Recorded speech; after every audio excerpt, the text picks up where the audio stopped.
kuna me järgmised 350 kilomeetrit kulgeme mööda kiirteed, siis ma mõtlesin, et teen kiire ülevaate, et me oleme siis katse lõpetanud, väga äge oli, tõsiselt nauditav oli. Esimene osa oli küll 90 kilomeetrit kive, seal võtsime maru rahulikult, ei tahtnud ära ühtegi rehvi lõhkuda, õnnestus.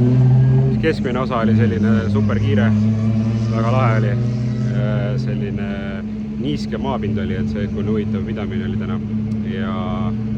Ja siis lõpuosa oli jälle mingid kivid, teistsugusemad, aga väga lahe oli, selline nagu kes teab, siis King of Hammers, see korralik kiviralli oli.